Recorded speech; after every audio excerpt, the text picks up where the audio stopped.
dedicating this video to an icon, someone that has passed away recently, a reggae dancehall artist. I don't want to mention the name yet, because what I want to do really is just to really create a sense as to why this person is or was so iconic in terms of dancehall reggae.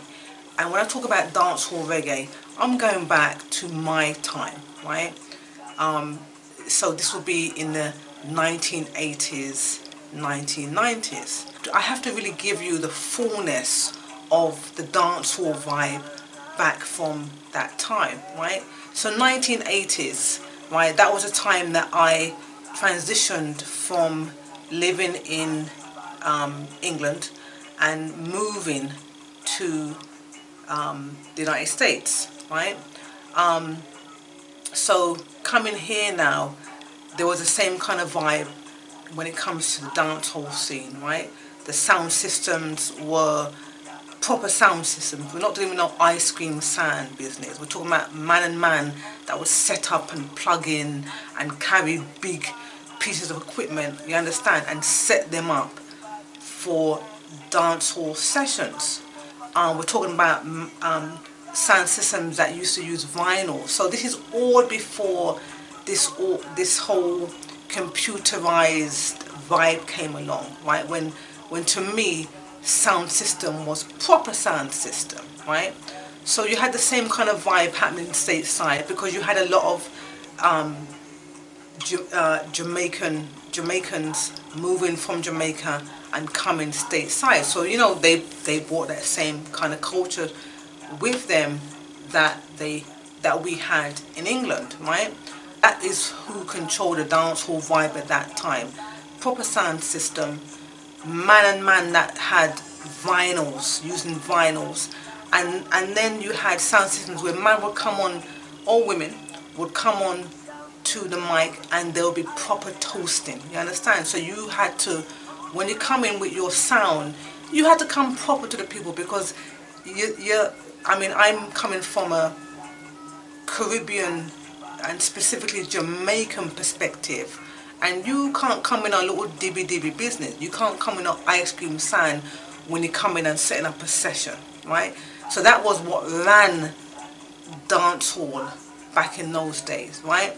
And underneath that was the vibe of Rastafari. That was still very strong back in those days, right? That is what you're talking about, coming from the 70s era into the 80s. So there was a very strong Rastafari influence in the dances back then, the language, just the vibe, the general vibes alone, right?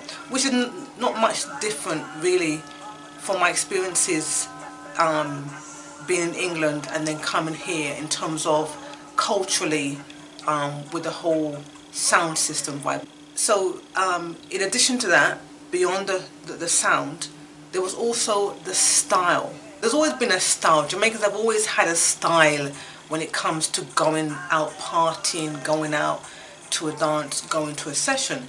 In the 1980s now, it was a tailoring and seamstress business.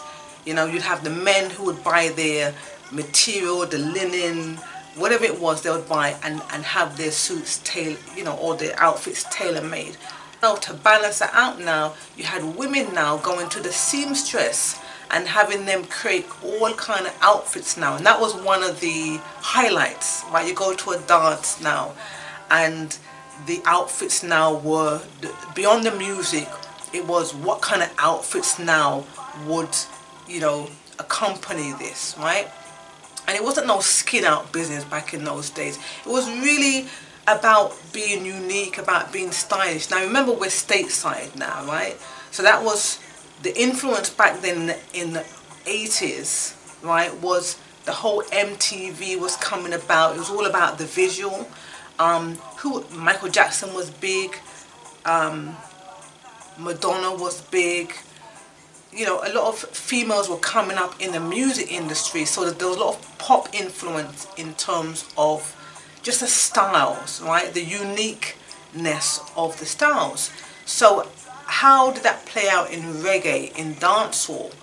A lot of the styles for women were just very unique outfits, very shiny.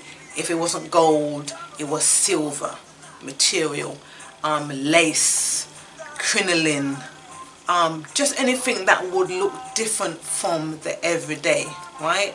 And women were still back then going to dances in dress and, you know, blouse and skirt, you know, those kind of styles. But it was more, a lot more emphasis on trying to be as unique as possible.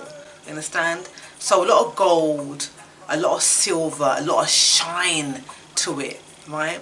And the big old bracelets, right? And you must remember them. I mean, if you're from that time period, you had to go and order your bracelet, and those things, I think, were handmade. You had to go and order that. So that was like a status symbol. The wider the bracelet and the more detail it had on it, then the more of a status that you had, right? So the big old bracelet, the jewelry, oh, and the hair. But now it was about the style of the hair, right? So it was like the asymmetrical bob, right, that you'd have a little bit of gold in, or you wear your flat top. And I remember I wore a flat top back in those days, right? But it wasn't just a flat top. You couldn't just wear a flat top as a woman, you understand?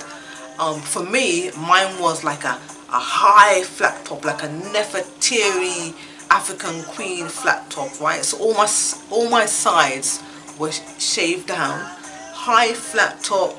Mine was like light brown, and on the back, you know, the Jamaican blood in me, right?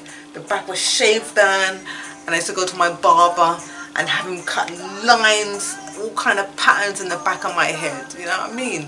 So those were the kind of styles you have, the asymmetrical bob, or the flat top, or what was then, 1980s, 90s, the Janet Jackson braids. So all of these things made up the style of going to dancehall, right, for the women. So the sound system was one thing, the style was another, and then it was the language at that time. So the language then would have been, you go into a session, you go into a dancehall session, right? It would have been about going to a session and man, right? And it wasn't, and man would be just talking about a person, you know, but you say man and man. You talk about buying out the bar, right? Translated, if you go to a session and man couldn't buy out the bar, then that's a good session, right? So buying out the bar would mean that, you know, you have drinks selling, and the more drinks that got sold, the better the session, right? It's a declaration that it's a good session. Okay, you go into a session and style apartment means that you have a lot of women in there, and they're styling, you understand? They come in there and they're dressed to come and dance and taking the vibes. You know, you go in there and you see your eye drip, you know what I mean? You see your friend in there. Like I said, it was a strong Rasta influence. So dancehall back in the 1980s, right, had a very different vibe, a very different feel from what is being defined as dancehall now. And this video, the goal of it is not to compare one over the other. I'm really in this video just giving you a backdrop, you know, just giving you a eyewitness view to dancehall 1980s, 1990s style. And like I said, the reason for doing that is because an icon has passed on, and in order for you to really see why this person is an icon, you have to get the fullness of the era in which they came. My goal is to commemorate the memory of that icon, and I know that because it's a Jamaican dancehall artist from a certain era, then only a select few who were witness to that time would really appreciate that person in terms of being iconic, you know. So I don't want to just throw that term around and not have it really understood as to why we're saying this person is iconic. And you know, have you noticed I haven't mentioned the name? I have music going, my little music playing in the background as inspiration. But I know that if you're watching this, you know who I'm referring to. So I feel in just creating a backdrop around the dancehall era in the 1980s, and I'll say early 1990s, then it'll kind of give a fullness to why this person, I believe, and I know that you know, is an icon. Because when you think back to those days, right, that was me going to dance in my 20s. So we're talking about probably then a dancehall crowd that would have been early 20s going into early 30s, right? You know, it's a good time to reminisce about. You know, it's a nice time to reminisce about, you know. Sometimes you look back on life and you don't realise as you're living your life the quality of what you have or what you experience until, you know, you pass through certain stages in life, right? And I want to kind of really big up that time. It was a nice time. We used to go into session and have a nice time. You go into a dance and like I said, the sound system was right. You understand, the people were right. It was just a relaxed vibe, you know, and it was some quality music. Okay, so you know that I'm discussing this around the passing of Frankie P, Frankie Paul, you know,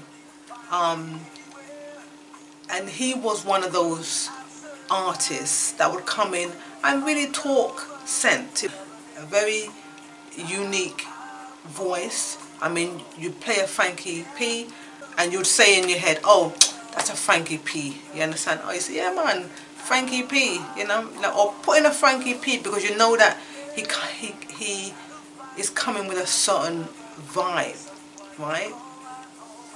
Yeah. And I think one song that I think really expresses or states the era in which he came from, the era in which we know, oh, that's Frankie P, is a song called, what's that song, Frankie P? Oh, the song called Are You Ready?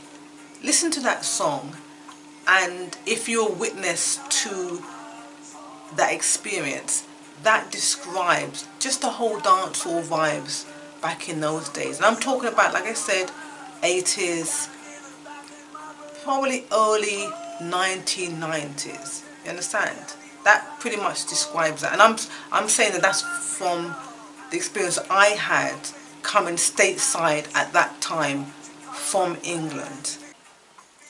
This is going to be a very largely unedited video because I just wanted to reflect a little bit on, you know, the passing of Frankie P, and to kind of just give a backdrop as to, you know, why Frankie P is an icon, because you really can't understand the true sense of someone being labelled an icon unless you get a sense of the time in which they came from. And I'm happy to have been a witness to that time.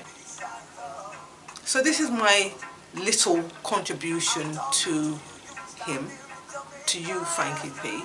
You know, you've come, you've done what you've had to do, and you've passed on. And I give thanks for you. I give thanks that you are no longer dealing with some of the physical ailments that you went through, because you know he was a man in his 50s when he passed, and he has openly said that he was dealing with issues like diabetes and I believe high blood pressure. And I am grateful for him having left his body of music, and not only that, but just having recognized himself as an artist and not being afraid to